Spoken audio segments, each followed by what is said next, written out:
Men yangi shaharga ko'chib keldim. Bu yerda esa bitta notanish odam menga o'zi yashab turgan hashamatli uyini hamda avtomobillarini qoldirib ketdi.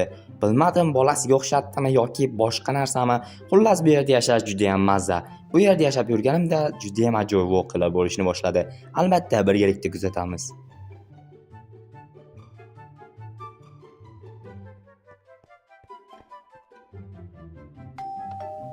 Hozir mana boryapman. Kim u? Shu vaqtda ham keladimi ertalabdan? Assalomu alaykum, bratlarimiz, charchamayapsizmi ishlar bilan? Nima xizmat? Короче, bizni boshlig'imiz qani? Boshlig'ini chaqirib yuboring. Siz ishchimisiz yangi? Yo'q, qanday ishchi? Men bu yerga boshlig'ingiz menga berib ketdi bu uyni. Yo'q, seriyozmi? Ha, menga aytgancha sizga bu uyni berishgandan keyin, короче, ishxona ham sizga o'tdi mana sizning oyligingiz. Yo'q, menga oylik ham beryapsizlarmi? Siz oylik ham olasiz, mana bu orqada turgan oq, mana bu ajoyib mashina ham sizga. Yo'q, seriyozmi? Dahshat bu narsalar. Ha, rostdan ham dahshat. Bular sizga qoldirib ketilgan vasiyat desa ham bo'ladi, lekin boshlig'imiz o'lmagan, u Dubayga yashayapti hozir. Yo'q, dahshat mashina ekan, mengami bu? Ha, rostdan ham sizga. Nima qilishim kerak endi men? Ishxonaga bor, sizga bitta ishxona bor, uyingizni orqasida, o'ng tomonda yo chap tomonda. O'sha ishxonaga ham ba'zida borib turing, chunki ishingiz u sizni boshqarishingiz kerak o'sha ishni ham. Qanday ish? Ertalab borsangiz ko'rasiz, men kech bo'lib ketdi, uyga ketay. Yo'q, qanaqa ish? Vau, menga ishxonasini ham qoldirib ketganmiz, juda ham ajoyib. Mana bu yerga $10,000. Hatto men bo'yman, o'sha milliarder, trilliarder bo'lib ketdim-ku. Mana bu mashina qiziqyapman. Eshik ochildi, ochil. Ikkita eshigi bor buni. Tushunmayapman. Ikkinchi buni benzin yo'q. Benzin olib kelish kerak, bu yerda zapravka bor. Bu odam o'zi zapravka qilib qo'yibdi uyining ichiga. Juda ham milliarder, trilliarder odam. Xo'sh, ana endi bunga bitta benzin to'ldirib olish kerak. Xo'p, mana benzin to'ldirdik. Endi esa borib bu benzinni quyamizda mashina haydab kelamiz. Xo'p, juda ajoyib mashina bo'lsa kerak. Menga yoqdi bu mashina. Xo'p, quyamiz. Mana endi o'tiramiz mashinaga. Xo'p, mana o'tirdik. Endi gazini bossam, what the fuck? Ikkita mashina bo'lib qoldimi? Qanaysiga? Ya men tushunmayapman to'g'risi. Qanday ikkita mashina bo'lib qolishi mumkin? Demak, ikkita mashinani bir-birini ustiga mindirib qo'ygan. Qanday bo'lyapti bu? Menga farqi yo'q. Ikkita mashina bo'lgani yaxshi menga ham. Aytgancha bu mashinaga benzin quymadim hali. Oldingizga quygandim. Xo'p, birinchi bo'lib oldingi mashinaga ichkari kirtaman, keyin benzin olib chiqib tashqaridagi ikkinchisini ham ichkari kirtaman. Men seriyozmi hayron qolyapman. Qanday ikkita mashina bir-birini ustiga turgan bo'lishi mumkin? Приkolniy-da. Короче, bunga yig'lasa ham, kulishsa ham, короче, nima qanday reaksiya bildirish tushunmayapman men. Menga ikkita mashina bo'lgani yaxshi. Bittasini sotsam ham bo'ladi, keyin pulon bo'ladi, короче, zo'r bo'ladi. Endi xo'p, bitta benzin olish kerak, ammo mana bu mashinani to'rga o'tkazishim kerak, chunki buni to'rga o'tkazmasam, ana bu mashina sig'maydi. O'shaning uchun joy qilishimiz kerak. Buni o'tkazaman hozir. Xo'p, bu mashinani mana shu yerga qo'yaman. O'zim urib oldim. Qanday bo'ldi bu vaziyat? Tushunmay qoldim. Nechiva, mayli yopamiz. Bu bilmadim qanday mashina, Lada bo'lsa kerak bu. Bunaqa arzon mashinalarni men o'zi haydamayman. Chiqqiloq dachik yonib qopti. Bo'ldi, yana o'chmadimi? Nima bo'lyapti mashinaga? Nima o'chmaydi? Bu dachik bitta bosgan o'chsa bo'lmasmikan? Bo'ldi, o'chdi. Ana endi точно yonmaydi. Yonsa ham endi o'chirib qo'yaveraman, короче. Va men просто bo'sh odamman, faqat dachik o'chirish bilan shug'ullanaman. Do'stlar, videoni shu joyda pauza qilib turinglar. Men o'zimning Johon o'zi kanalimni ochdim. Ushbu kanalda hozirda hech qancha obunachi yo'q. Keling, ushbu kanalda 1 obunachi to'playmiz. Endilikda ajoyib va udar bo'lgan seriallar faqat mana shu kanalda bo'ladi. Kanal manzili video opsiyasida hamda kommentariyada bo'ladi. Tez o'tib obuna bo'ling.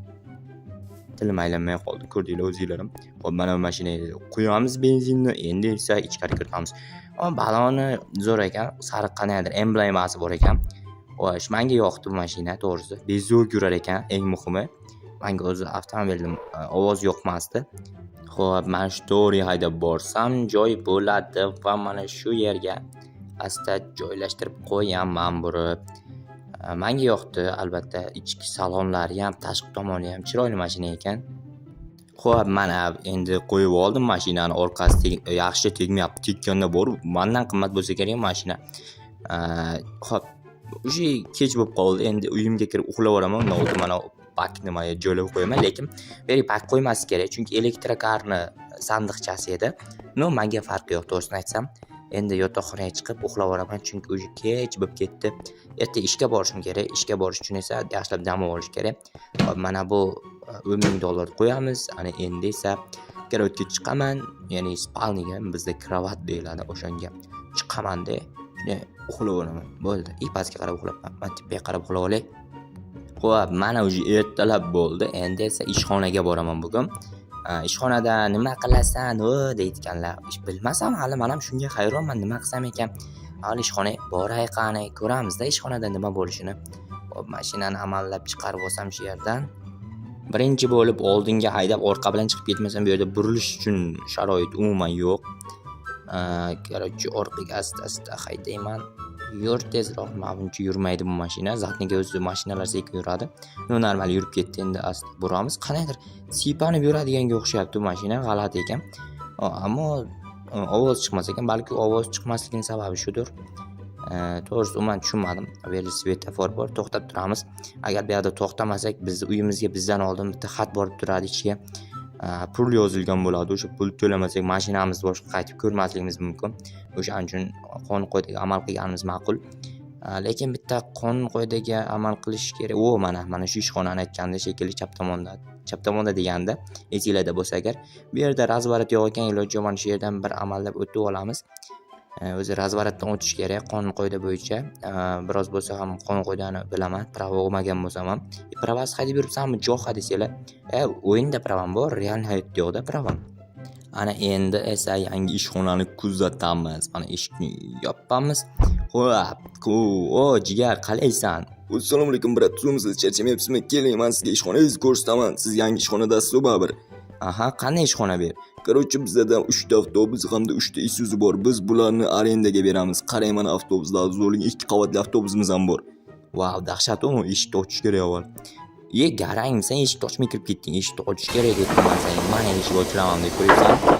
Oldi ham eshigi bor ekan, juda ham zo'r mashina ekan, gap yo'q, qo'yildi ekan, eshik ham ochiladi. Wow, texnologiya ekan, короче, qisqa qilib aytganda. Bu yerda yana bitta avtobus bor ekan. Isuzu nima qilinadi bu yerda? Короче, bu hamma avtomobillar arendaga beriladi. Ya'ni Isuzu'ni ham boshqasini ham 1 kunlik, 2 kunlik, короче, haftalik, oylikgacha arendaga beriladi pul evaziga. Короче, o'z brat kutib turingizki qarayman. Qara klientga avval, keyin menga gapirasan. Avval sizga tushuntiray. Короче, bu yerdan oyiga 50 ming, 70 ming dollargacha pul tushadi. O'sha sizga beriladi yarmi. Qolgan yarmichi? Qolgan yarmi ishchilarga beriladi. 4 ta ishchingiz bor.